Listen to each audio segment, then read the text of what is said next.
I paid for her dream wedding, but she stole $15,000 from me. I confronted her, and my husband handed me divorce papers. She's carrying the child you couldn't give me, he smirked. Mom laughed at my tears. They thought I was helpless, until I revealed the prenup they forgot. Hello everyone. Thank you for being here with me today. Before I begin my story, grab a warm cup of tea and get comfortable. I'd love to know what time of day you're watching this video. Please comment M for morning, A for afternoon, or E for evening. Now, let me take you into this story. Yesterday was supposed to be a triumph. It was the day my younger sister, Rachel, finally walked down the aisle in a ceremony that cost more than my first 3 cars combined. And who paid for it? I did. Of course I did. I'm Sarah. I'm the reliable one. I'm the one with the successful interior design firm and the heavy checkbook. I stood there in the church, watching Rachel sparkle in a Vera Wang gown that I had swiped my card for, and I felt a mix of exhaustion and relief. Relief that maybe, just maybe, she was finally settled. Relief that the endless demands for florists, caterers, and string quartets were over. I woke up this morning feeling like I had been run over by a truck. The emotional hangover of a family wedding is real, especially when you are the one signing the checks. My husband, Mark, was already up. I could hear the shower running in the master bathroom. I rolled over, reaching for my phone on the nightstand to check my emails. It is a habit I can't break. Running a business means you never really clock off. But before I could even open my work email, a notification from my bank popped up on the screen. It was a fraud alert. My heart did that awful little flip in my chest. I sat up, blinking the sleep away, and tapped on the app. I expected to see a double charge from the reception venue or maybe a hold from the hotel where we had put up the out-of-town guests. Instead, I froze. The numbers on the screen didn't make sense. $15,000. Gone. Transferred out of our joint savings account at 2 a.m. last night. I stared at the screen, waiting for it to change, waiting for it to be a glitch. But the transaction was there, clear as day. It wasn't a hack from some anonymous server in a foreign country. It was a wire transfer. And the recipient wasn't a scammer. The recipient was New Life Fertility and Obstetrics VIP services. My stomach dropped. New Life? That was the most exclusive, expensive clinic in the city. Why on earth would $15,000 be going there from my account in the middle of the night? I threw the covers off. Panic started to rise in my throat, tasting like bile. I needed to ask Mark. Maybe he knew something. Maybe it was a mistake. But deep down, a cold, snake-like dread was already curling around my spine. I walked to the bathroom door. The water stopped running. Mark? I called out, my voice sounding shrill in the quiet bedroom. Mark, you need to come out here. Something is wrong with the bank account. The door opened. Mark stepped out, a towel wrapped loosely around his waist. Steam billowed out behind him, smelling of his expensive sandalwood soap. He didn't look worried. He didn't look confused. He looked ready. He looked at me with an expression I had never seen in our 20 years of marriage. It wasn't love. It wasn't even annoyance. It was a blank, icy indifference. I held up the phone, my hand shaking. Mark, $15,000 was wired to a fertility clinic last night. Did you authorize this? Were we hacked? He didn't even look at the phone. He walked past me, towards the walk-in closet, and started pulling on his clothes. It wasn't a hack, Sarah, he said calmly. His voice was steady. Too steady. What do you mean? I followed him. Why would you send money to a fertility clinic? We aren't doing that anymore. You know we can't.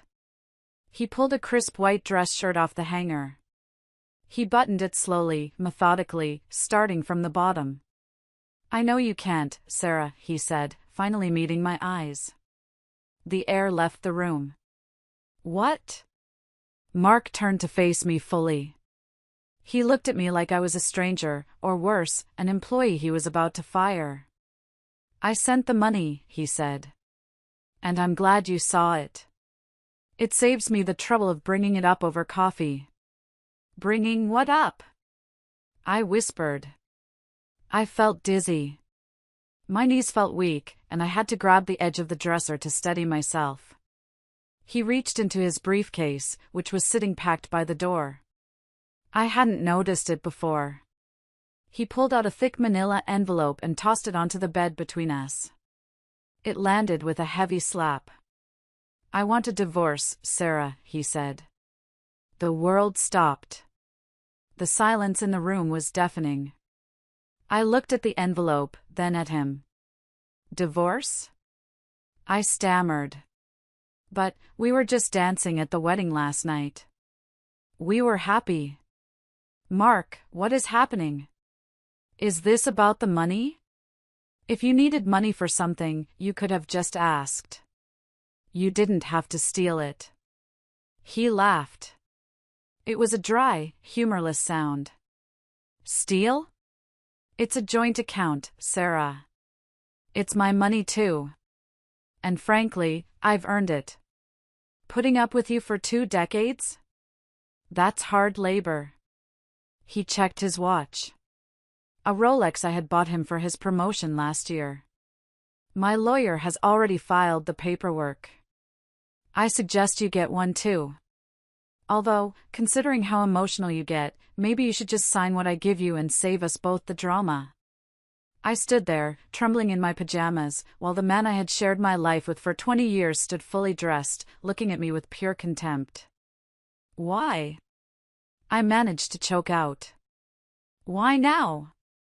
Why today?" Mark smiled, and it sent a chill down my spine. "Because the timing is perfect," he said. "Rachel's wedding is over. The family is all in town. And I'm finally done waiting for you to be something you can never be." He picked up his bag. "Come downstairs when you're dressed, Sarah. We have a family meeting." "Family meeting?" I repeated, confused. "Everyone is waiting," he said over his shoulder as he walked out the door. "Your parents. Rachel. Me. We all need to talk to you." He left me standing there, the bank notification still glowing on my phone screen. $15,000. A fertility clinic. A divorce. And a family meeting. I didn't know it then, but my life as I knew it had ended the moment I woke up. I was walking into an execution, and the people holding the axe were the ones I loved the most. I stood in the middle of my bedroom, paralyzed. The shock was a physical weight, pinning me to the floor. My mind couldn't process the cruelty I had just witnessed. Mark's face, so cold, so detached, kept flashing before my eyes. But as the initial numbness began to fade, a familiar feeling washed over me. It was a dull, aching sense of responsibility. Even in the midst of my own crisis, my brain automatically switched to fix-it mode. That was my role. That had always been my role. I closed my eyes and let the memories wash over me, trying to find the root of this nightmare. I have always been the invisible child. The useful one. The fixer.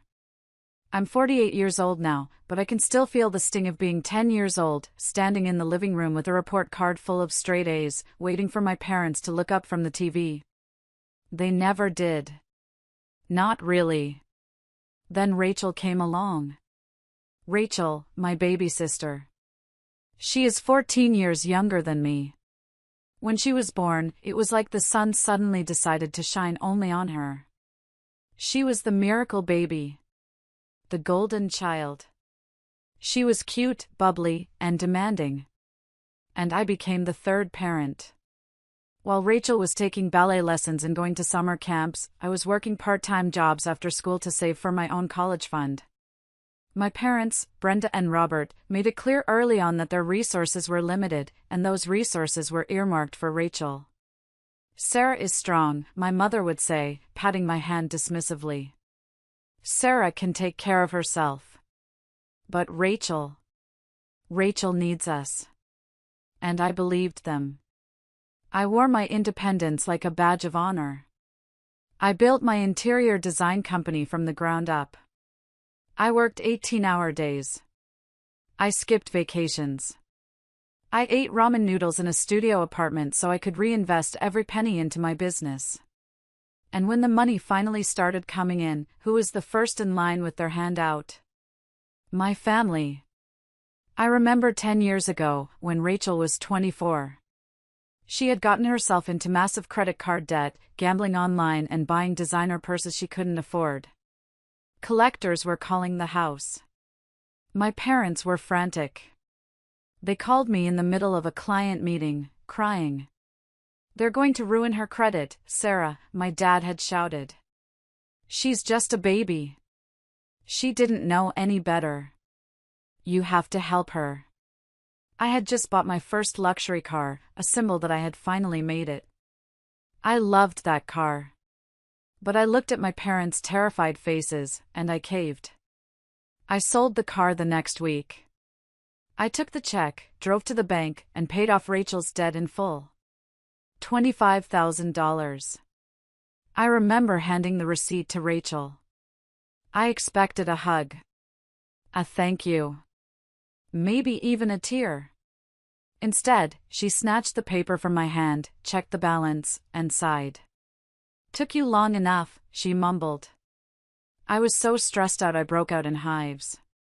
My parents hugged her. They cooed over her, telling her it was all over, that she was safe now. Nobody hugged me. Nobody asked me how I felt about walking back to the bus stop. That was the pattern. I gave, they took. I solved problems, they created them. And Mark knew all of this. When we met, he seemed to be the only one who saw me. He saw the tired woman behind the successful CEO. He told me I didn't have to be strong all the time. He told me he wanted to take care of me. But looking back now, through the lens of this morning's betrayal, I wonder if he ever really saw me. Or did he just see what my family saw? A safety net. A golden goose. He had watched me pay for Rachel's college tuition when she decided she wanted to study fashion merchandising and then dropped out a semester later. He watched me pay off my parents' mortgage so they could retire early. He watched me pay $50,000 for Rachel's wedding yesterday, the flowers, the dress, the open bar where she got drunk and made a toast to finding a rich husband. Mark never stopped me. In fact, he encouraged it. "It's family, Sarah," he would say. "You can afford it. Don't be stingy." Stingy. That word cut me every time. Now, standing in the silence of the room, realizing he had just walked out on me, I felt a wave of nausea. I wasn't just a wife to him. I was a resource. And resources get used up. I looked at the mirror. I saw a woman who looked tired. There were fine lines around my eyes that no amount of expensive cream could hide. I saw a woman who had spent her entire life buying love that was never actually for sale. "Family meeting," he had said. I wiped a tear from my cheek. I wouldn't let them see me cry. I wouldn't give them that satisfaction. I went to the closet and bypassed the sweatpants I wanted to crawl into. Instead, I pulled out a structured blazer and tailored trousers. My armor. If they wanted a meeting, I would give them a meeting. But I wasn't going down there as the victim. I was going down there as the CEO. Or so I thought. I had no idea that the knife they were about to twist in my back was far sharper than just money. Before I left the sanctuary of my bedroom, I had to take a moment to breathe. The mention of the fertility clinic on that bank transaction was throbbing in my mind like an infected wound. It hurt more than the missing money. It hurt more than the word divorce. It poked at the deepest, darkest scar on my soul. I walked over to the nightstand and opened the drawer. Underneath a stack of books, there was a small, velvet box. Inside wasn't jewelry, but a hospital bracelet. My hospital bracelet from 8 years ago. Mark and I had tried. God, we had tried so hard. For the first 10 years of our marriage, we were focused on building our lives. I was building the company, Mark was dabbling in various ventures that never really took off, living mostly off my salary. We were happy, or so I thought. But when I turned 40, the clock didn't just tick, it sounded like a bomb counting down. We started trying. Month after month of negative tests. The hope that would bloom in my chest every time my period was late, only to be crushed into dust days later. Then came the diagnosis. Endometriosis. Stage 4. My uterus was a battlefield of scar tissue and inflammation. The doctor was kind but blunt. Natural conception is impossible, Sarah. We moved to IVF. Do you know what IVF is like? It is brutal. It is invasive. It strips you of your dignity. I injected hormones into my stomach until my skin was black and blue. I underwent retrieval surgeries that left me cramped and bleeding. I spent thousands of dollars, my dollars, chasing a ghost. 5 rounds. 5 failures. The last miscarriage nearly killed me. I was 42. I hemorrhaged in the middle of the night. I remember the rush to the emergency room, the blinding lights, the metallic smell of blood. When I woke up, the doctor told me they had to perform an emergency hysterectomy to save my life. My womb was gone. The dream was dead. I remember lying in that hospital bed, feeling hollowed out. I felt less than a woman. I felt broken. I looked for Mark. I needed him to hold my hand. I needed him to tell me that I was enough, that we were enough. But he wasn't holding my hand. He was standing by the window, looking out at the parking lot. He smelled of cigarette smoke, even though he had quit years ago. "I'm sorry," I had whispered, my voice raspy from the anesthesia. He didn't turn around immediately. When he did, his eyes were dry. "It's okay," he said. But the tone wasn't comforting. It was resigned. It was the tone of a man who had made a bad investment and was cutting his losses. "At least we save on the college fund," he had muttered under his breath a few weeks later. He claimed it was a joke. A dark joke to cope with the pain. But after that, a wall went up between us. He stopped touching me. He stopped looking at me with desire. He started sleeping with his back to me. Whenever the topic of children came up at dinner parties, Mark would sigh loudly and say, "Well, Sarah is a career woman. The business is her baby." He made it sound like a choice. Like I had chosen money over motherhood. He let people believe I was selfish, rather than broken. And I let him. Because I felt guilty. I felt like I had failed him. He wanted a legacy. He wanted a son. He was a man with a traditional ego but without the success to back it up, so he needed a biological copy of himself to validate his existence. And I couldn't give him that. So when I saw that transfer to New Life Fertility, my first irrational thought was that maybe he was trying to find a surrogate for us. Maybe he wanted to surprise me. But that thought died the moment he asked for a divorce. Mark wasn't trying to fix us. I stared at the hospital bracelet in the velvet box one last time. I snapped the lid shut. The pain of infertility is a quiet, lonely thing. It eats you from the inside out.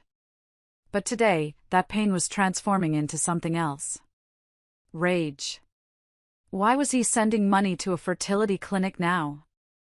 Who was it for? A sickening suspicion began to form in my gut. A puzzle piece I didn't want to fit. Rachel. Rachel, who had been glowing at her wedding. Rachel, who had refused the champagne toast I paid for. Rachel, who had gained a little weight recently that my mother attributed to happy stress. No. It couldn't be.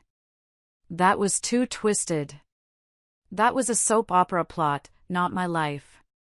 But as I walked down the stairs, hearing the low murmur of voices in the living room, the cold dread returned. I wasn't just walking into a divorce meeting. I was walking into a revelation that would shatter whatever remained of my heart. I walked into the living room. The atmosphere was thick, like the air before a thunderstorm. My parents were sitting on the love seat. My mother, Brenda, was drinking tea from my fine china, the set I told everyone not to use because it was fragile. My father, Robert, was flipping through a magazine, looking bored. Mark was standing by the fireplace, leaning his arm against the mantelpiece as if he owned the place. In his mind, I suppose he did. And Rachel. Rachel wasn't there yet. Finally, Mark said, checking his watch again. We don't have all day, Sarah. I walked to the center of the room, keeping my back straight. I didn't sit down. I didn't want to be lower than them. Where is my money? I asked, my voice cutting through the room. And why are we talking about divorce in front of my parents? Mark chuckled. He walked over to the coffee table and picked up a stack of papers. Always about the money with you, isn't it? He sneered. You're so transactional. That's why this marriage is dead. You're cold, Sarah. You're like a dried-up branch. The insult landed exactly where he intended. My hand instinctively went to my stomach, to the empty space where my womb used to be. I have supported you for 20 years, I said, my voice shaking slightly. I built this life. I built this house. And that, Mark interrupted, waving the papers, is exactly the point. We live in a community property state, Sarah. Or have you been too busy picking out throw pillows to read the law? He took a step closer to me, invading my personal space. Everything you built during our marriage is ours. Half of the accounts. Half of the house. And... He paused for dramatic effect, a cruel smile playing on his lips, half of your company. My blood ran cold. The design firm was my life's work. It was the only thing I had left. You wouldn't, I whispered. You don't know the first thing about design. You'd ruin it. I don't want to run it, Mark laughed. I just want to cash out. I want my share. My compensation for the wasted years. My mother chimed in then, setting her teacup down with a clink. Sarah, honey, don't make this difficult, she said, her voice dripping with fake sympathy. Mark has been very patient with you. A man has needs. A man needs a legacy. You couldn't give him that. It's only fair you give him financial security. I whipped my head around to look at her. Fair? Mom, he's stealing from me. He's trying to destroy my business. He's your husband, my father grunted, not looking up from his magazine. Or he was. You should have tried harder to keep him happy. Maybe if you spent less time at the office and more time at home, we wouldn't be here. I felt like I was in the twilight zone. They were blaming me. My own parents were sitting in my living room, blaming me for my husband's greed. I want him out, I said, pointing at the door. Mark, get out of my house. Now. Mark didn't move. He just smiled, crossing his arms. I'm not going anywhere, Sarah. This is my marital home. I have every right to be here. And besides... He looked towards the hallway leading to the guest suite. We have a guest who needs to be comfortable. Rachel? I asked. Is she still here? Why is she involved in this? Mark's expression shifted.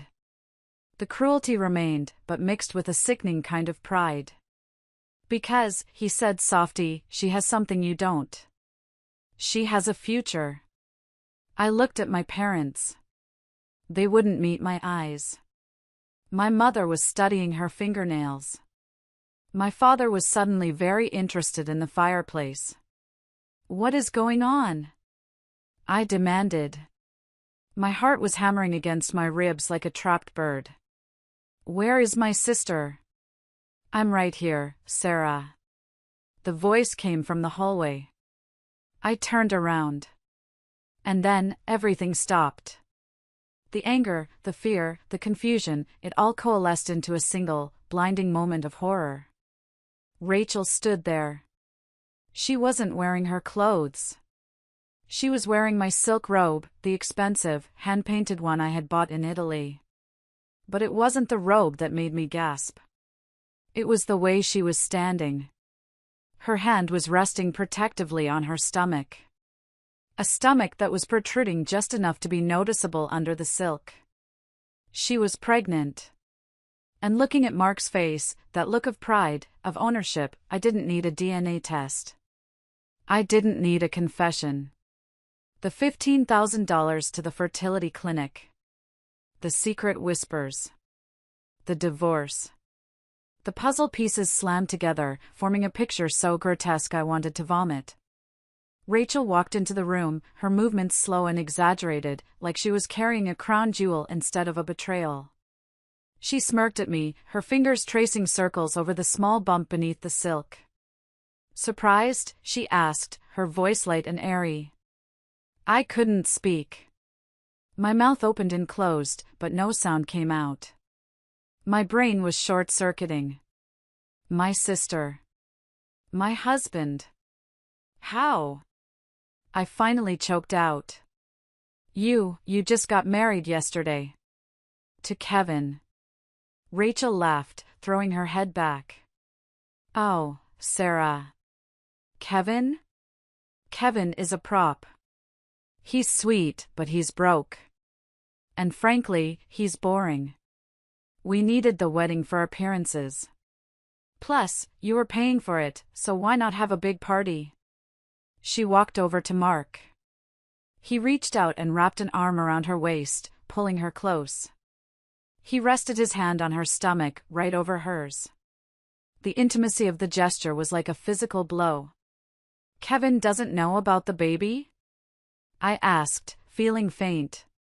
Kevin thinks it's his, Mark answered for her. For now.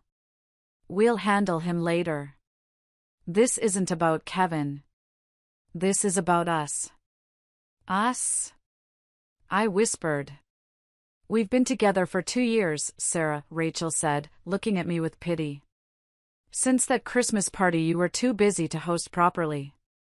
Mark was lonely. I was available. 2 years. For 2 years, they had been lying to my face. Eating at my table. Taking my money.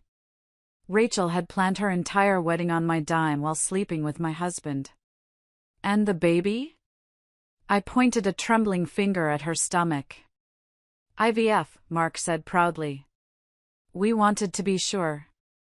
We wanted a boy. And we got one. The clinic confirmed it last week.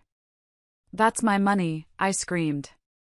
The rage finally broke through the shock. You used my money to impregnate my sister. I used our money to secure my legacy, Mark corrected, his voice hard. Something you failed to do. I had cancer. I screamed, even though it wasn't cancer, it felt like it. I had a hysterectomy. I almost died. And that's sad, Rachel said, picking at a loose thread on my robe. But Mark deserves to be a father. You can't be selfish, Sarah. You have the career. You have the money. Let me have this. Let Mark have this. You are disgusting, I spat. I took a step toward Rachel. I don't know what I was going to do. Maybe slap her. Maybe rip my robe off her body. But before I could get close, Mark shoved me. It wasn't a playful push. It was a hard, violent shove to my chest. I stumbled back, my heels catching on the rug. I fell hard onto the floor, the impact jarring my spine. "Don't you dare touch her," Mark snarled, standing over me. His face was twisted with aggression. "She is carrying my son. She is worth 10 of you."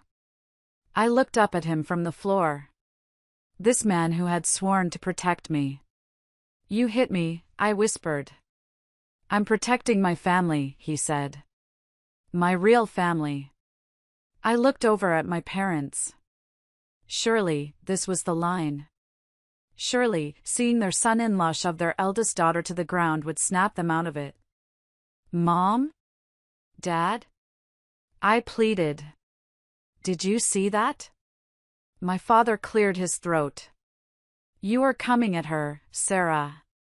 Mark was just defending her. Defending her?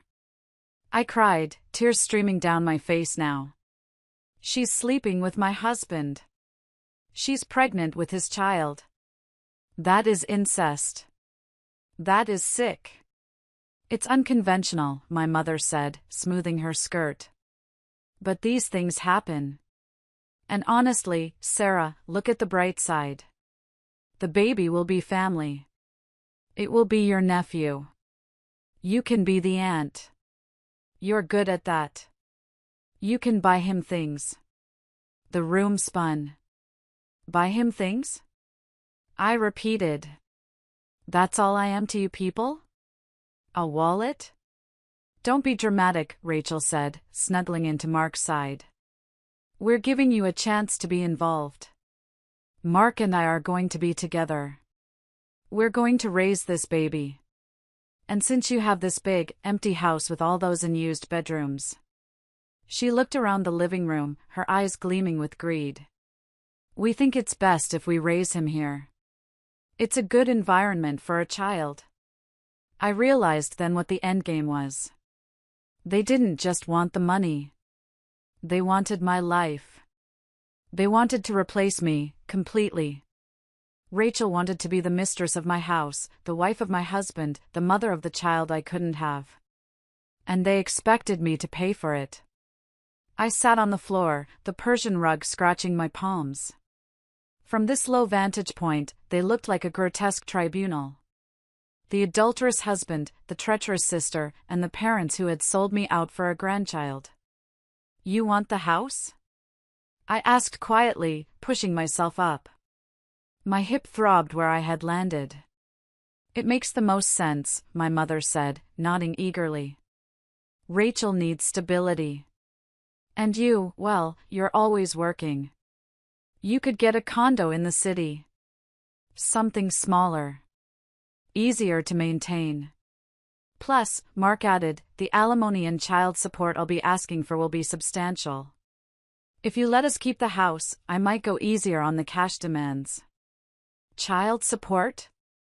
I laughed, a hysterical, bubbling sound. "It's not my child." "But I'm your husband," Mark smirked. "And until the divorce is final, my debts are your debts. My expenses are your expenses. And raising an heir is expensive." "You are delusional," I said, dusting off my pants. "I am not giving you my house. I am not giving you a dime. I am going to call my lawyer, and I am going to ruin you." The air in the room shifted. My father stood up. He wasn't a tall man, but he had a way of looking disappointed that made me feel small. "Sarah," he said sternly. "Don't be vindictive. It doesn't suit you." "Vindictive? Dad, they are robbing me. They are family," he shouted, his face turning red. "Rachel is your sister. She is carrying the future of this family. You have everything, Sarah. You have the fancy car, the business, the accolades. Rachel has nothing. She has struggled her whole life. She struggled because she's lazy." I screamed back. "She struggled because you enabled her. She struggled because she didn't have your luck," my mother yelled. "You were born lucky, Sarah. Everything comes easy to you. You owe it to help your sister. Luck. They called 18-hour workdays luck. They called ulcers and stress and sleepless nights luck. I am done helping, I said, my voice shaking with finality. I am cutting you all off. No more credit card payments. No more mortgage help. No more wedding funds. You are on your own. A heavy silence fell over the room. Rachel looked at Mark, worry flickering in her eyes for the first time. Mark stepped forward. You can't do that. Watch me. If you do, Mark said, his voice dropping to a low, dangerous growl, I will destroy your reputation. I will tell everyone that you were abusive. That you denied me children. That you're unstable. Go ahead, I challenged him. Who will believe you? Everyone, Rachel piped up. Because I'll back him up. And so will Mom and Dad. I looked at my parents. You would lie for him? Against me? My mother looked away. We have to think of the baby, Sarah. The baby needs resources. There it was. The ultimate betrayal. They were willing to destroy my reputation, my career, and my life, just to ensure that their golden child and her golden baby lived in luxury. Get out, I whispered. All of you. Get out of my house. Mark laughed. I don't think so. Like I said, this is my marital home. And Rachel is my guest. If anyone is leaving, Sarah, it's you. Excuse me? You're hysterical, Mark said calmly. You're scaring Rachel. You're endangering the baby. If you don't leave voluntarily, I'll call the police and tell them you attacked a pregnant woman. I have witnesses. He gestured to my parents. My father nodded grimly. Ideally, you should go cool off somewhere, Sarah. My jaw dropped. They were staging a coup. In my own living room. You're kicking me out of the house I bought? We're asking you to leave for the safety of the family, Mark corrected. He walked over to the door and opened it. Pack a bag, Sarah. Go to a hotel.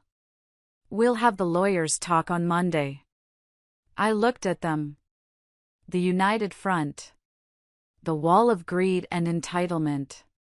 I realized then that I couldn't win this fight tonight. I was outnumbered. I was emotionally shattered. And if the police came, my parents would lie, and I would end up in jail. Fine, I said, my voice cold as ice. I'll leave. I walked upstairs like a zombie. I could feel their eyes on my back. I could hear Rachel giggling as soon as I turned the corner. I went into the bedroom, the room I had designed with such care. The custom drapes, the hand-woven rug, the art pieces I had collected from my travels. It all felt contaminated now. I grabbed a small suitcase from the closet. My hands were shaking so badly I could barely work the zipper. I threw in whatever I could find. Underwear. A few shirts. My laptop. My chargers. I looked at the safe in the corner of the closet. I hesitated. Should I open it? No. Mark knew the code. If I opened it now, he might hear the beep. He might come up here and take whatever I pulled out. I had to be smart. I had to be strategic. I closed the suitcase. I grabbed my purse. I checked for my car keys. As I walked back downstairs, the living room was quiet. They were waiting for me to leave so they could celebrate. Mark was standing by the front door, holding it open. He looked like a bouncer at a club, kicking out a drunk patron. Leave the house keys, he said. Are you serious? Leave them. I don't want you sneaking back in and stressing Rachel out. I unhooked the house key from my ring and dropped it into his outstretched palm. It felt like handing over a piece of my soul. Smart choice, he said. Don't worry. We'll take good care of the place. Rachel has some ideas for redecorating. She thinks the beige is a bit drab. I didn't answer. I couldn't trust myself to speak. I walked past him, out into the cool evening air. It had started to rain. Of course it had.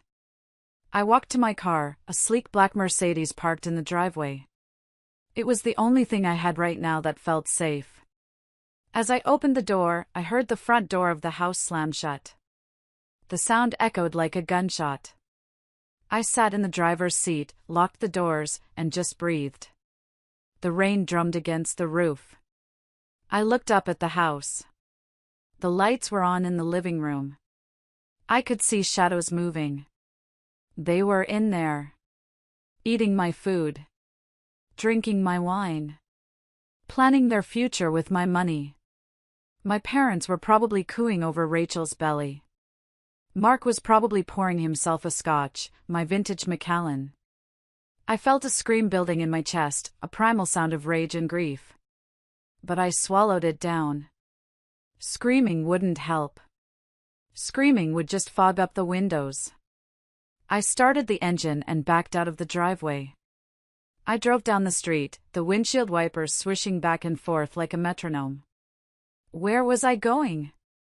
I couldn't go to a friend's house. I was too ashamed. How do you tell your friends that your husband left you for your pregnant sister and your parents helped him do it? It was too humiliating. I drove to a hotel downtown. Not a luxury one. I didn't want to run into anyone I knew. I chose a generic business hotel near the airport. Check-in was a blur. The receptionist smiled at me, asking if I was in town for business or pleasure. Business, I said automatically. Survival business. She looked confused, but handed me the key card. I walked into the beige room with its generic art and stiff sheets. I dropped my suitcase on the floor and sat on the edge of the bed. I was 48 years old. I was the CEO of a multi-million-dollar company. And I was homeless. I was alone. I lay back on the bed, staring at the popcorn ceiling. The tears finally came then. Hot, angry tears that burned my skin. I cried for the baby I never had. I cried for the marriage that was a lie. I cried for the sister I had loved and the parents who had betrayed me. I cried until I was empty. Until there was nothing left but a dry, hollow ache. And then, in the silence of that hotel room, something shifted. The victim in me, the sad, infertile, invisible Sarah, started to fade. And in her place, the CEO stepped forward. I sat up. I wiped my face. They thought they had won. They thought they had stripped me of everything. They thought I was weak. But they had forgotten who I was. I wasn't just a checkbook. I was a shark. I built an empire from nothing. I negotiated contracts with ruthless developers. I managed crises for a living. Mark thought he knew everything about our finances. He thought community property was a magic wand that would give him half my kingdom. But Mark was lazy. He never read the fine print. And he had forgotten about the year 1998. I stopped crying. Crying was for people who had no options. I had options. I had a brain, and I had a memory that was slowly waking up from the fog of trauma. I went to the bathroom and splashed cold water on my face. I looked at myself in the harsh fluorescent mirror. My eyes were red, my mascara was smeared, but my jaw was set. Okay, Sarah, I whispered to my reflection. Think. Analyze. Strategize. I went back to the desk and opened my laptop. I didn't log into my bank account. I knew that was a crime scene. Instead, I logged into my secure cloud storage, the one Mark didn't know the password to. I started scrolling through files from years ago. Mark was arrogant. His arrogance was his greatest weapon, but it was also his fatal flaw. He assumed that because we were married, he owned me. He assumed that because I was generous, I was stupid. He assumed that the house we lived in was marital property. I found the folder labeled Personal Legal Permanent. My hand stopped shaking as I clicked it open. There it was. A PDF document dated 20 years ago. The Sarah Jenkins Irrevocable Trust. I remembered the day I signed it. I was 28. My company was just taking off. I had a mentor back then, David's father, a shark of a lawyer named Mr. Gold. Sarah, he had told me, swirling his brandy. You have a big heart. You give too much. One day, someone is going to try to take everything from you. A man, a family member, a lawsuit. You need to protect yourself from your own generosity. He had made me set up the trust. An irrevocable trust. I had put the initial equity of the company into it. And, crucially, when I bought the house 5 years ago, I didn't buy it in my name. I bought it in the name of the trust. I scanned the document, my eyes devouring the legalese. Beneficiary, Sarah Jenkins. Trustee, David Gold, Mr. Gold's son, my old friend. Clause 4.2, assets held within the trust are not subject to marital division. I felt a smile tug at the corner of my mouth. It was a cold, dangerous smile. Because it was an irrevocable trust, the assets technically didn't belong to me. They belonged to the trust entity. Which meant they definitely didn't belong to Mark. And then, I opened another file. Prenuptial agreement. Mark had signed it the day before our wedding. He had been so eager to marry me, so eager to access my lifestyle, that he hadn't even read it properly. He had called it unromantic paperwork and scribbled his signature just to shut me up. I read the infidelity clause. If either party is found to have committed adultery resulting in the conception of a child outside the marriage, any claim to spousal support is null and void. I laughed. A loud, sharp laugh that echoed in the empty hotel room. Mark hadn't just cheated. He had impregnated my sister. He had handed me the smoking gun on a silver platter. I wasn't helpless. I was armed. They wanted a war? I would give them a nuclear winter. I picked up my phone. It was 11 p.m., but I knew who to call. I dialed David Gold. He answered on the second ring. Sarah? Is everything okay? No, David, I said, my voice steady and clear. Everything is wrong. But I'm about to make it right. I need you to dust off the trust documents. And I need a forensic accountant. Forensic accountant? David sounded wide awake now. Why? Because, I said, looking at the rain streaming down the window, my husband just stole $15,000. And I have a feeling that's just the tip of the iceberg. I want to know where every single penny has gone for the last 5 years. Sarah, what did he do? He woke the sleeping dragon, David. I'm going to burn them down. I'm going to take the house, the money, and the company. And I'm going to leave them with nothing but each other. I'm in, David said without hesitation. Meet me at my office at 8 a.m. I hung up the phone. I walked to the window and looked out at the city lights. Somewhere out there, in my house, Mark and Rachel were probably celebrating. They thought they had won the lottery. They thought I was a broken woman crying in a hotel room. Let them think that. Let them get comfortable. Let them unpack their bags and pick out nursery colors. Because when I came back, I wasn't just coming back for my clothes. I was coming back for justice. The next morning, I woke up in the hotel room, the unfamiliar stiffness of the mattress reminding me instantly that my life had imploded. But as I stared at the generic abstract art on the wall, I didn't feel the crushing weight of grief I had expected. Instead, I felt a cold, surgical precision taking over my mind. The time for tears was over. The time for an audit had begun. I dressed in a charcoal power suit, the one I usually reserved for hostile takeovers or firing senior executives. I pulled my hair back into a severe bun. When I looked in the mirror, the woman staring back wasn't a heartbroken wife. She was a CEO preparing to liquidate a failing asset. I drove straight to David Gould's office. David wasn't just my lawyer, he was the only person in the world who knew where the bodies were buried, financially speaking. He had been warning me about Mark for years, subtle hints over dinner that I had foolishly ignored, blinded by my desire for a happy family.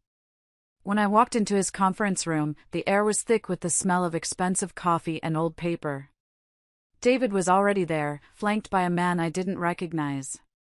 This man was small, with wire-rimmed glasses and the kind of intense, unblinking stare that made you want to confess to crimes you hadn't committed. "Sarah," David said, not wasting time with pleasantries. "This is Arthur Henderson. He's a forensic accountant. I took the liberty of calling him last night after we hung up. He's been crawling through your company's back-end server since 3 a.m. "And?" I asked, sitting down. I didn't ask if it was bad. I knew it was bad. I just needed to know the blast radius. Henderson turned his laptop around. The screen was a spreadsheet, a sea of numbers, but red lines crisscrossed the screen like arterial spray. "Mrs. Jenkins," Henderson began, his voice dry and devoid of emotion. "Your husband wasn't just skimming off the top. He was drilling a hole in the bottom of the boat." He pointed to a column labeled Vendor Payments. "Do you recognize a company called Horizon Consulting Group?" I shook my head. "No. We use Horizon Logistics for shipping, but not consulting." "Exactly," Henderson said. "It's a classic mimicry fraud. He set up a shell company with a name similar to a legitimate vendor so the accounts payable department wouldn't flag it. For the past 24 months, your company has been paying Horizon Consulting a retainer of $4,500 a month." I did the math quickly in my head. "That's over $100,000. $108,000 plus miscellaneous expense invoices," Henderson corrected. "But here is where it gets interesting." I traced the routing number for Horizon. It doesn't go to a business account. It goes to a personal checking account in Nevada. He clicked a key, and a scanned image of a bank signature card popped up on the screen. My breath hitched. I knew that handwriting. It was loopy, childish, with hearts dotting the I's. "Rachel," I whispered. "Your sister is the sole signatory on the account," David said, his voice hard. "Mark approves the invoices, the company wires the money, and Rachel withdraws it. It's a conspiracy, Sarah. A documented, federal crime-level conspiracy." I felt a wave of nausea. It wasn't just that they were sleeping together. They were business partners in the destruction of my life. Every time I had complained to Rachel about work stress, about tight margins, she had nodded sympathetically, all while she was the one bleeding me dry. "There's more," Henderson said. He didn't offer comfort, he offered data. I looked into the withdrawals from Rachel's account. Rent for a luxury apartment downtown. Payments to a high-end fertility clinic starting 6 months ago. And substantial transfers to an entity called Golden Chip Enterprises. "What is Golden Chip?" I asked. "An online gambling clearinghouse," Henderson said. "It appears your husband has a significant gambling problem. He's been using your sister to launder money from your company to pay off his bookies." The pieces fell into place with a sickening click. Mark's mood swings. His late nights at the office. The sudden desperation for cash. He wasn't just a cheater, he was an addict. And he had dragged my sister into his addiction, using her as the bagman. "He's desperate," David noted, looking at the numbers. "Look at the dates. The transfers are getting larger and more frequent. He's chasing his losses. That's why he demanded the divorce now. He needs a lump sum settlement to cover a debt before his legs get broken. I leaned back in my chair, a dark smile forming on my lips. So, he's not just greedy. He's cornered. He's a rat in a trap, David agreed. And he thinks you're the cheese. Can we prove all of this? I asked. I mean, really prove it? Enough to put them away? Mrs. Jenkins, Henderson said, finally cracking a thin smile. I have the IP addresses. I have the digital signatures. I have the bank records. I could convict a ham sandwich with this evidence. Mark Jenkins is walking around with a target on his back, and he handed us the gun. Good, I said, standing up. David, prepare the divorce papers. But don't file them yet. I want them to sign my version first. You're going to confront them? David asked, looking worried.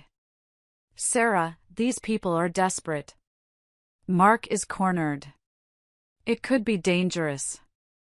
I'm not going to confront them, I said, smoothing my skirt. I'm going to invite them to a victory party. They think they've won. I'm going to let them believe it. I want them relaxed.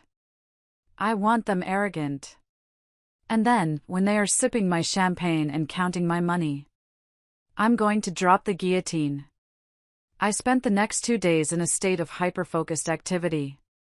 I was a ghost in my own life. I stayed at the hotel, but I was everywhere. I hired a private investigator, a former cop named Miller, to tail Mark and Rachel.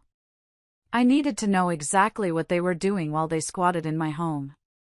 Miller's reports were nauseating, but useful. He sent me photos of Rachel driving my Mercedes, the one Mark swore was in the shop, to a baby boutique.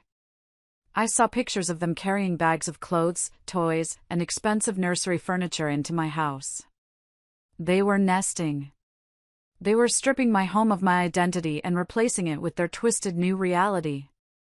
But the most damning photo came on Friday afternoon. Miller sent a picture of Mark walking into a pawn shop downtown. He was carrying a small velvet box. I zoomed in on the photo on my phone. My heart stopped. It was my grandmother's emerald brooch. It wasn't the most expensive thing I owned, but it was the most sentimental. It was the only thing I had left of the woman who raised me when my parents were too busy fawning over Rachel. He was selling my history to pay for his future. I called the pawn shop immediately. I described the brooch. The owner, sounding suspicious, confirmed a man had just pawned it for $800. Don't sell it, I told him, my voice shaking with rage. That item is stolen property. I am filing a police report. If you sell it, I will sue you for receiving stolen goods. The owner quickly agreed to hold it. I hung up, my hand gripping the phone so hard my knuckles turned white. That was the final straw. They could take the money. They could take the house. But they would not take my grandmother. I called David. It's time. Set it up for Saturday noon. Are you sure you can handle this, Sarah? David asked. You sound on edge. I'm not on edge, David. I'm sharpened. I'm ready to cut. I went to a copy shop and printed 3 sets of documents. The trust deed. The prenuptial agreement. The forensic audit. I bound them in innocent-looking blue folders. Then, I went shopping. I bought a bottle of Dom Perignon. I bought a box of high-end pastries. I wanted this to look like a surrender. I wanted to play the role of the defeated, broken wife perfectly. I sent the text to Mark. I'm done fighting. You win. Come to the house at noon tomorrow. I'll sign whatever you want. Just let me move on. He replied instantly. Finally. Don't be late. That night, lying in the hotel bed, I rehearsed every line. I anticipated every objection. I visualized Mark's face, Rachel's tears, my parents' excuses. I built a fortress around my emotions. I thought about the baby. My nephew. The innocent life caught in this web of greed. A pang of sadness hit me. He didn't ask to be born into this mess. He didn't ask for a father who is a thief and a mother who is a parasite. I'm sorry, little one, I whispered into the dark. I can't save you from your parents. But I can make sure they never hurt anyone else again. I pulled up the forensic report one last time. I looked at the gambling debts. Mark owed over $50,000 to a loan shark in Atlantic City. The deadline for payment was next week. That's why he was pawning my jewelry. That's why he was pressing for the house. He needed liquid assets, and he needed them now. If I didn't stop him, he would have drained the company accounts dry within a month. He would have destroyed the livelihoods of my 50 employees. He would have burned everything I built to keep himself warm. I wasn't just fighting for myself anymore. I was fighting for my employees, for my legacy, for justice. The victim Sarah died in that hospital bed 8 years ago. The Sarah who woke up tomorrow was the executioner. Before I finally tried to sleep, I made one last mistake. I opened Instagram. I had blocked Rachel, but I created a burner account. I needed to see the narrative they were spinning. And there it was. A photo posted 2 hours ago. It was taken in my kitchen. Mark was standing behind Rachel, his hands on her pregnant belly. They were both laughing, holding mugs of cocoa. The caption read, "Finally building a home filled with love, not just money." #TrueLove, #OurMiracle, #NewChapter. My mother had commented, "So proud of you both for following your hearts. God works in mysterious ways." My aunt, "Beautiful. You deserve this happiness, Rachel."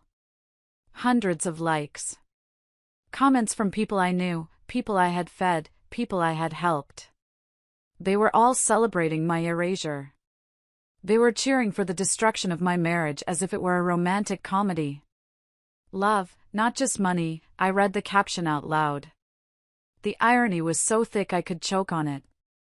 They were standing in a kitchen paid for by my money, drinking cocoa bought with my money, wearing clothes bought with my money, celebrating a baby funded by my stolen money.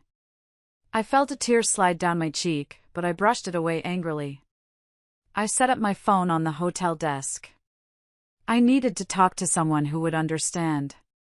Someone who wasn't blinded by their lies. I hit record.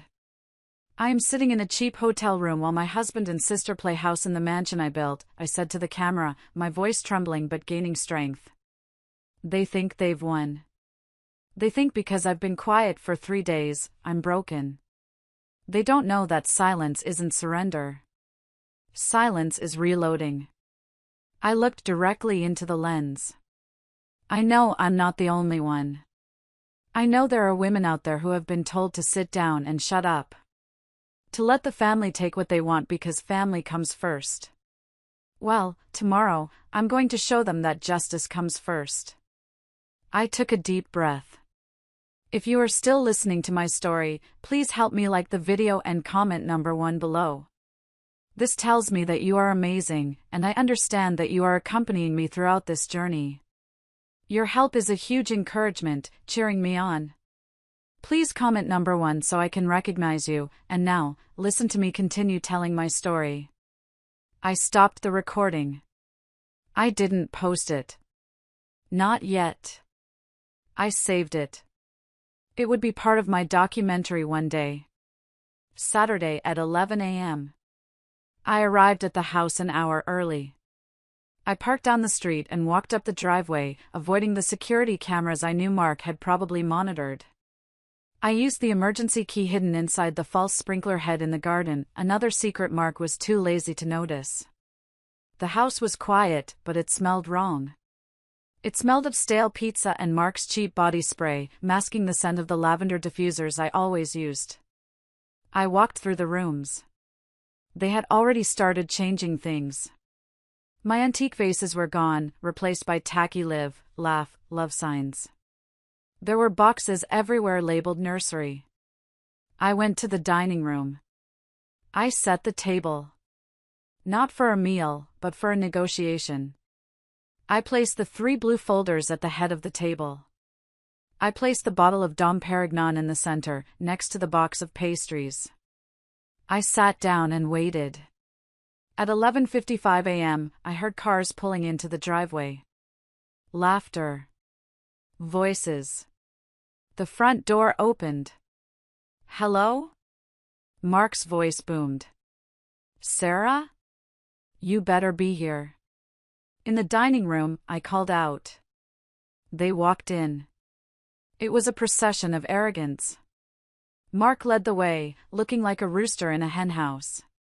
Rachel waddled behind him, wearing a tight white dress that looked suspiciously like a maternity bridal gown. My parents followed, carrying balloons. Blue balloons. "It's a boy!" They were throwing a gender reveal party. At my divorce signing. "Sarah!" My mother rushed forward, trying to hug me. I stayed seated, my body rigid. She bounced off my icy demeanor and stepped back, looking awkward. We thought we'd make a day of it. Since we're all family." "Sit down," I said. They took their seats. Rachel sat at the foot of the table, opposite me. Mark sat to my right, claiming the position of power. My parents filled in the sides. "So," Mark said, rubbing his hands together. "You're finally being reasonable. I knew you'd come around. You're a smart businesswoman, Sarah. You know when to cut your losses." "I do," I said quietly. "I really do." "Did you bring the check?" Rachel asked, eyeing the champagne. "And the deed?" "We want to start the nursery renovations on Monday." "I brought everything," I said, tapping the folders. "But first, a toast." I popped the cork on the champagne. The sound made my father jump. I poured 5 glasses. I didn't pour one for Rachel, obviously, but Mark grabbed his glass greedily. "To new beginnings," I said, raising my glass. "To family," my mother added, tearing up. "To healing." "To the baby," Rachel said, rubbing her belly. "My little miracle." Mark clinked his glass against mine. "To getting what we deserve." I took a sip. It tasted like victory. "You're right, Mark," I said, setting the glass down. "We should all get exactly what we deserve." I opened the first folder. "Mark, you asked for the house. You said it's community property. You said since we lived here for 5 years, half of it is yours." "That's the law," Mark said, leaning back, relaxed. 50-50. "And the business," I continued. "You want half the valuation." I contributed, Mark shrugged. "I gave you emotional support. I advised you." "You certainly did," I said. "And Rachel, you want child support? And alimony?" "Mark wants alimony," Rachel corrected. "I just want security. For the baby." "Of course," I said. "It's all about the baby." I looked at my parents. "And you too? You're moving in?" "We have to help with the baby," my father said, stuffing a pastry into his mouth. "And we sold our place.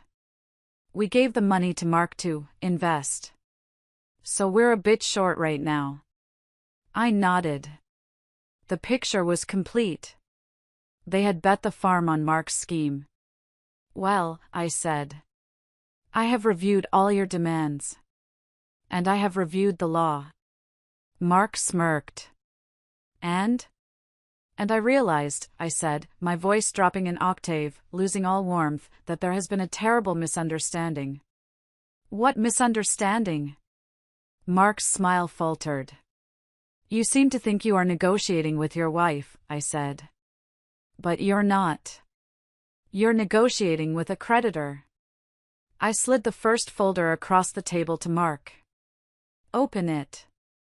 Mark hesitated. He looked at the blue folder like it might bite him. He opened it slowly. What is this? He asked. This isn't the divorce decree. No, I said. It's the deed to the house. Read the owner's name, Mark. He squinted. Sarah Jenkins. Living trust? Trust? Rachel asked sharply. What does that mean? It means, I said, leaning forward, that I don't own this house, Mark. The trust does. And do you know who controls the trust? Not me. A trustee. And do you know what the trust bylaws say about unauthorized occupants? Mark went pale. You can't do this. We're married. It's marital property. Wrong, I said. I bought this house with funds from the trust, which was established before we met. It is separate property. It never commingled. You have been living here as a guest. And as of this morning. I pulled a piece of paper from my pocket. It was an eviction notice. Your guest privileges have been revoked. The silence in the room was absolute. You could hear the bubbles popping in the champagne glasses. Eviction? My mother whispered. Sarah, you can't evict your sister. She's pregnant. I'm not evicting my sister, I said calmly. The trust is evicting a squatter. This is bullshit. Mark slammed his fist on the table. I'll sue you. I'll take you to court. No judge will throw a pregnant woman on the street. Actually, I said, a judge already did. I got the emergency order signed this morning. You have 24 hours to vacate. If you're not gone by noon tomorrow, the sheriff comes to escort you out. We have nowhere to go. Rachel screamed. We sold everything. Mom and Dad sold their condo. That sounds like a you problem, I said. But wait, there's more. I slid the second folder across the table. You wanted half the company, Mark. You said you helped build it. Mark glared at me, his eyes filled with hate. I did. I managed the books. We'll get to the books in a minute, I said. But first, let's talk about the prenup. I didn't sign a prenup. Mark lied. Or if I did, it was under duress. You signed it 2 days before the wedding, in front of a notary and your own lawyer, I reminded him. And you were quite happy to sign it because you thought you'd never get caught. Caught doing what? Clause 8C, I said. The morality clause. It's a standard clause in high-asset prenups, Mark. It states that if either party commits adultery that results in a child born out of wedlock, they forfeit all claims to any appreciation of separate property assets. Mark froze. His mouth opened, but no sound came out. I pointed to Rachel's belly. That, I said, is a breach of contract. $1 million breach. Rachel looked at Mark. Her eyes were wide with panic. Mark? What is she talking about? Does that mean we don't get the company money? Mark didn't answer. He was staring at the document, reading the lines over and over again. It means, I said, answering for him, that Mark leaves this marriage with exactly what he came in with. Which, if I recall correctly, was a used Honda Civic and a maxed-out credit card. No. Mark whispered. No. That clause is archaic. It won't hold up. Try me, I said. My lawyer, David Gold, wrote it. He's never lost a prenup case in 30 years. You want to spend the next 5 years in court, spending money you don't have, fighting a losing battle? Go ahead. You planned this, Rachel hissed. You let us get pregnant just to trap us. I didn't let you do anything, Rachel, I snapped. You slept with my husband. You stole my life. Did you really think I was just going to hand you a check and wish you luck? But the baby, my father shouted. Sarah, punish Mark if you want, but Rachel is family. The baby is your blood. You have to support them. Why? I asked. Because you failed to support her? You raised her to be helpless.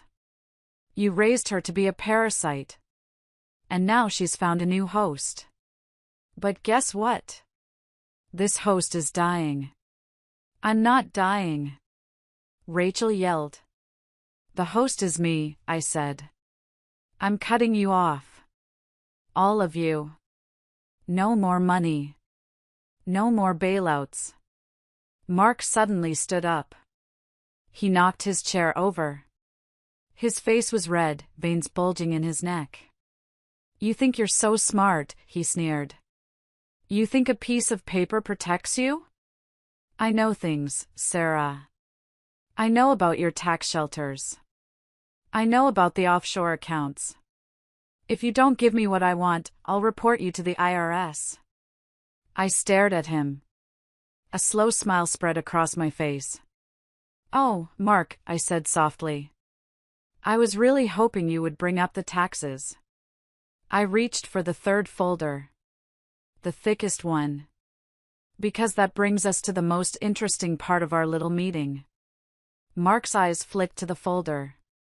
He saw the logo on the front page. Henderson Forensic Accounting. His bravado evaporated instantly. He sat back down, hard. What is that? He whispered. This, I said, is a detailed record of every single dollar you have stolen from me in the last 3 years. Stolen? Rachel squeaked. Mark didn't steal. He earned bonuses. Is that what he told you? I opened the folder. Did he tell you that the $4,500 a month he was wiring to Horizon Consulting was a bonus? Rachel went pale.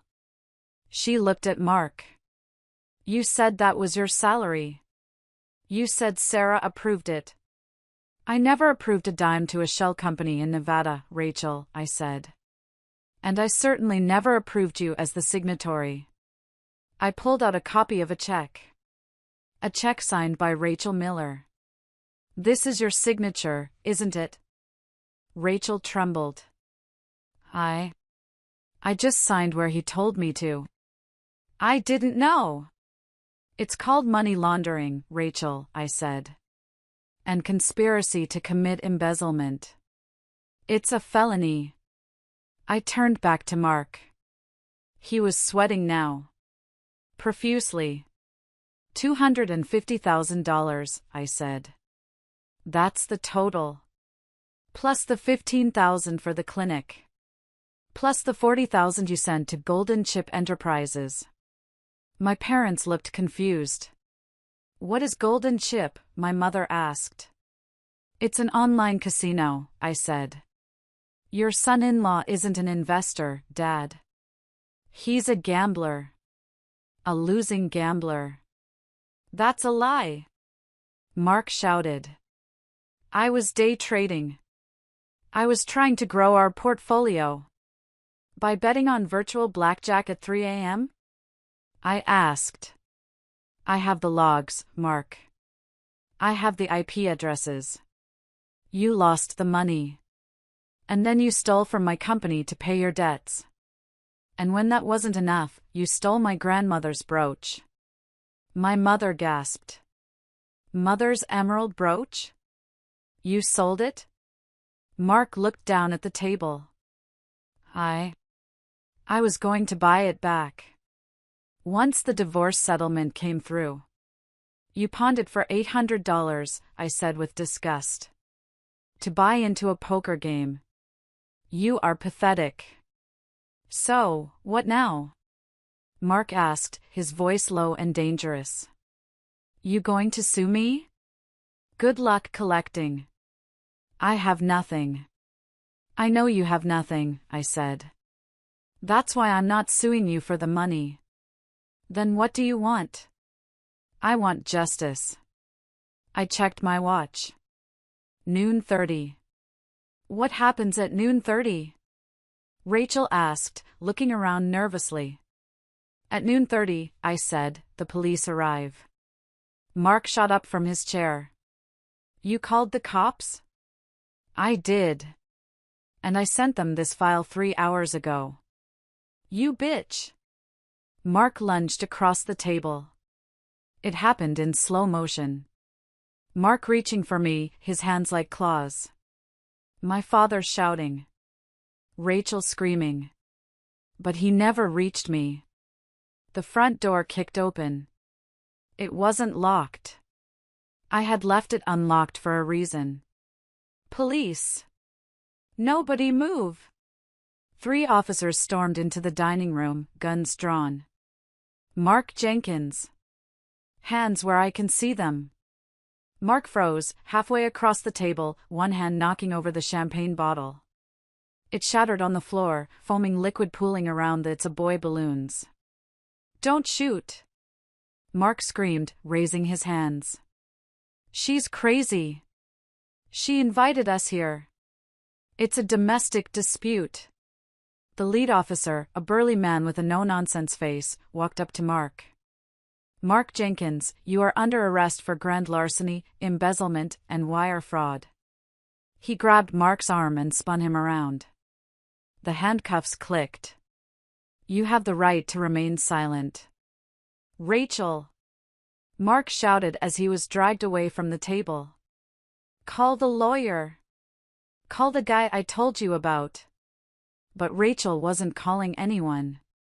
She was trying to hide under the table. Rachel Miller, the officer said, looking down at her. Please stand up. No, she sobbed. I'm pregnant. I didn't do anything.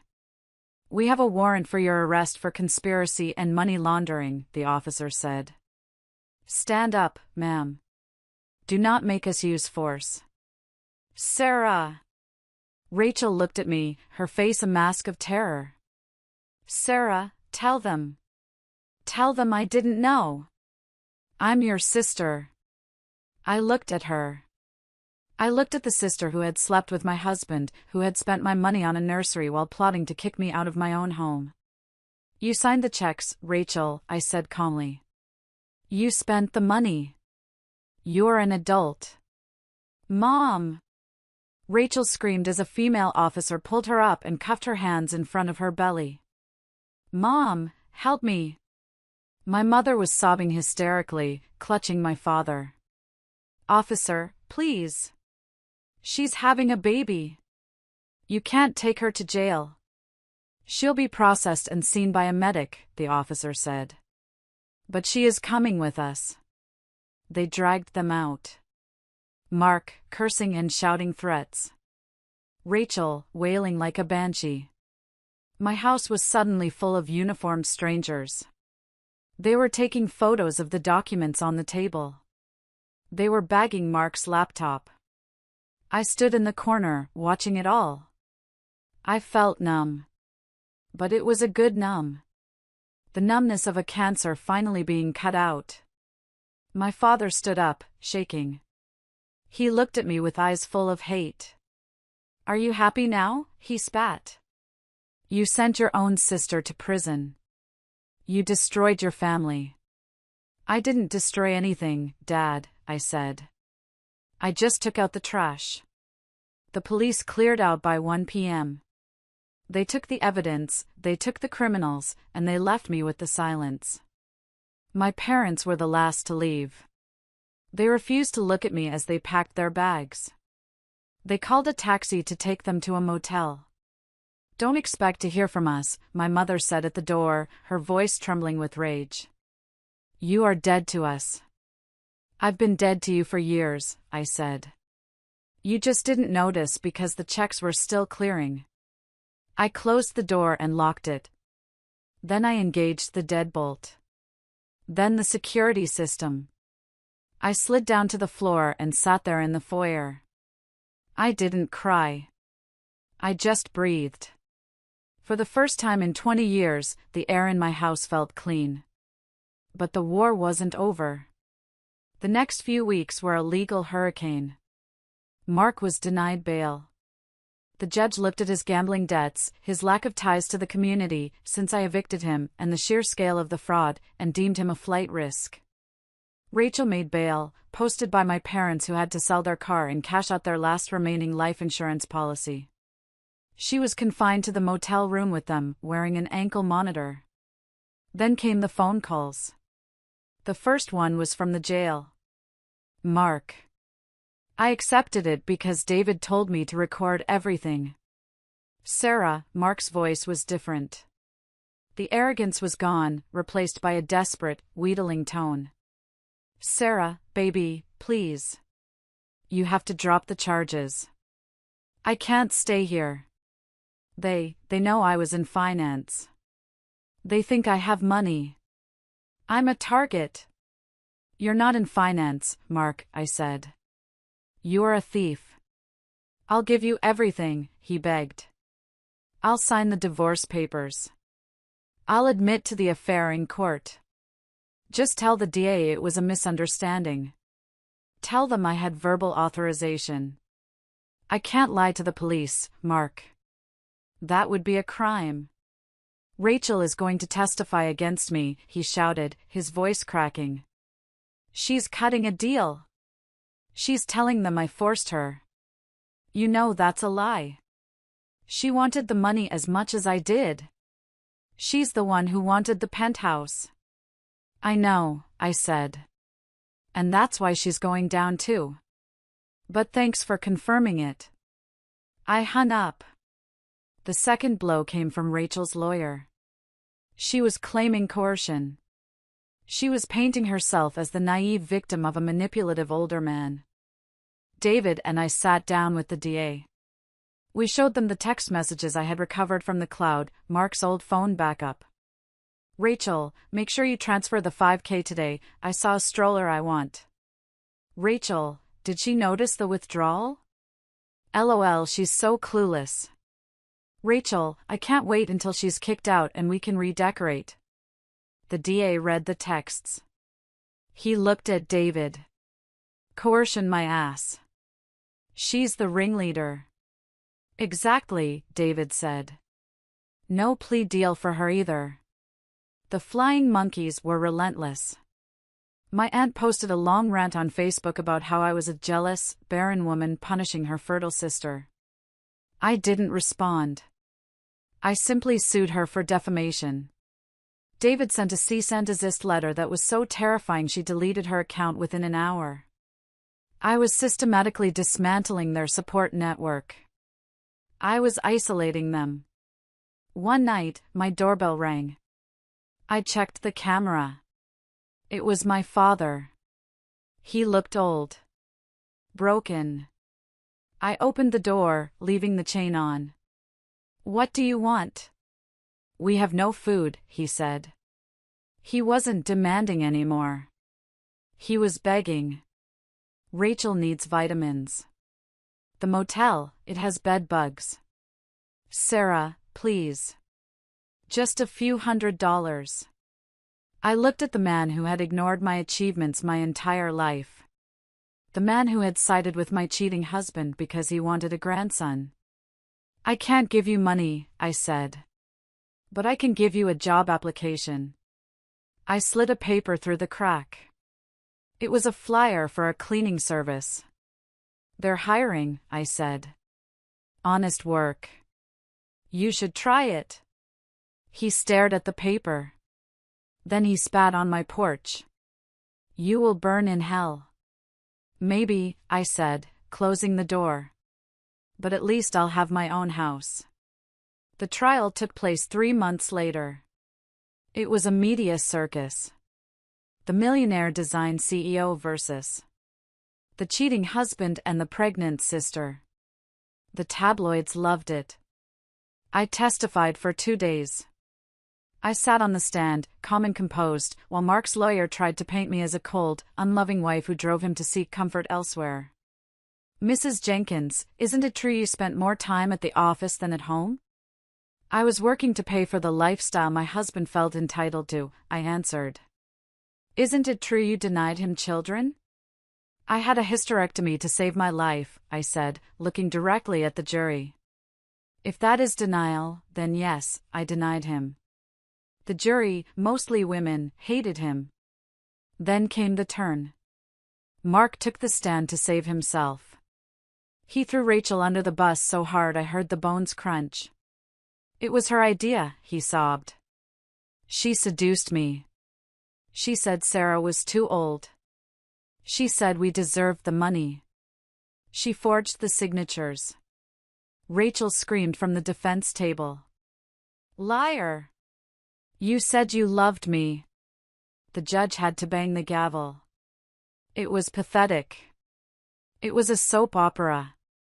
And I was the producer.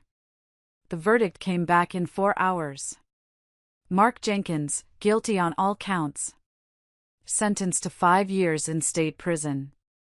Rachel Miller, guilty of conspiracy and fraud. Sentenced to 3 years probation and 500 hours of community service, plus restitution. The judge went easy on her because of the pregnancy, but the felony record stuck. 2 weeks after the verdict, Rachel went into labor. She was in the motel room. My parents tried to call an ambulance, but they didn't have insurance, so they hesitated. By the time they got to the county hospital, it was a messy birth. David told me the news. It's a boy. Mark Jr. Is he healthy? I asked. He is. But Child Protective Services is involved. They're concerned about the living situation. A motel room with 3 unemployed adults and a convicted felon? What will happen? They might place him in foster care. I sat in my office, looking at the city view. I thought about that baby. My blood. I could take him. I could step in, flash my money, and get custody. I could raise him. It was tempting. It was the redemption arc everyone wanted. The barren woman saves the baby. But then I remembered Rachel's face. Mark's face. If I took that baby, I would be tied to them forever. They would use him to get to me. To get money. To get back into my life. No, I said. I can't take him. Are you sure? David asked. I'm sure. But I will set up an anonymous trust for him.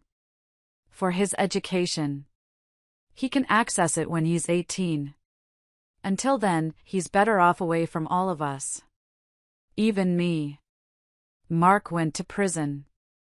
He was assigned to the laundry detail.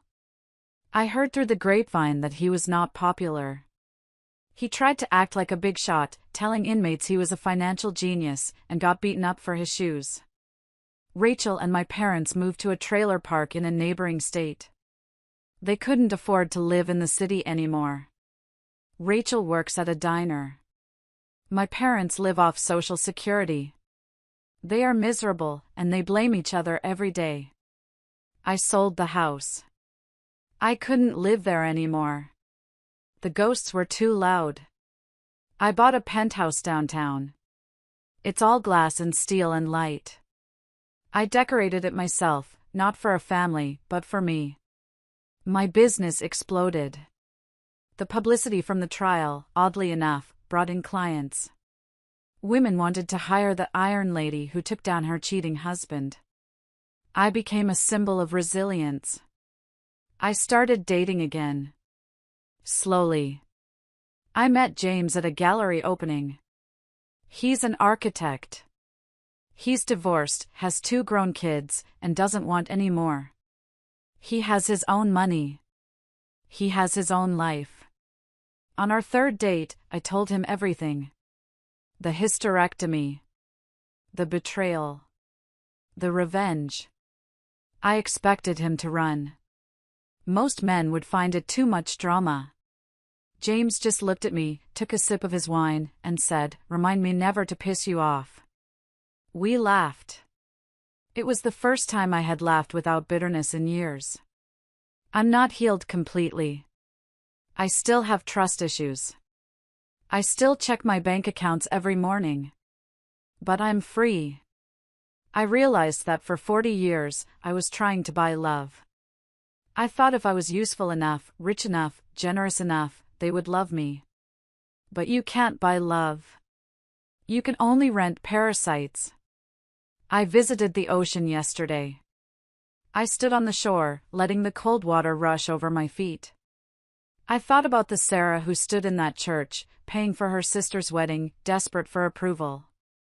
She feels like a stranger to me now. A ghost. I forgave her. I forgave myself for being blind. For being weak. For wanting a family so badly I let them bleed me dry. But I won't forgive them. Forgiveness is overrated. Sometimes, anger is the fuel you need to survive. Sometimes, burning the bridge is the only way to stop the enemy from following you. I still get letters from Mark. He's found God in prison. He says he prays for me. I burn them unopened. I set up the Second Act Foundation. We help women who have been victims of financial abuse. We provide forensic accountants, lawyers, and therapists. We help them find their hidden money and their hidden strength. Every time we win a case, every time a woman gets her house back or sends her abuser to jail, I feel a little piece of my soul healing. My nephew, Mark Jr., was placed with a nice foster family in Oregon. I get updates from the social worker. He's happy. He doesn't know who his parents are. And honestly, that's the greatest gift I could give him. So, to everyone listening, to every woman who is holding a family together with her bare hands while they pick her pockets, stop. Look at the bank accounts. Read the texts. Trust your gut. You are not crazy. You are not too sensitive. You are being used. And you have the power to stop it. You don't need a husband to validate you. You don't need a sister to define you. You don't need parents to approve of you. You just need yourself. And maybe a really good lawyer. This is Sarah Jenkins, signing off. And remember, living well isn't the best revenge. Watching them live with the consequences of their actions, that is the best revenge. Sarah's journey reminds us that sometimes the most painful betrayals can become our greatest catalysts for transformation. In a world where family ties are often considered sacred, her story challenges us to recognize that true family is defined not by blood, but by respect, honesty, and mutual support. The courage to stand up for oneself, even against those we've loved and protected, isn't selfishness, it's self-preservation. Sarah didn't just reclaim her financial assets, she reclaimed her dignity and self-worth. Perhaps the most profound lesson here is that generosity, while virtuous, must be balanced with boundaries. For years, Sarah mistook being used for being needed, confusing financial support with genuine love. Her awakening serves as a powerful reminder that we cannot purchase affection, and that our value extends far beyond what we can provide materially. True relationships thrive on reciprocity and respect, not exploitation and entitlement. As we reflect on Sarah's transformation from victim to victor, let us examine our own relationships. Are we allowing others to take advantage of our kindness? Are we setting healthy boundaries? Are we recognizing our inherent worth beyond what we can give? If Sarah's story resonated with you, if it sparked recognition or inspired strength, please comment good below. Your voice matters, and your journey, like Sarah's, deserves to be honored with truth and dignity.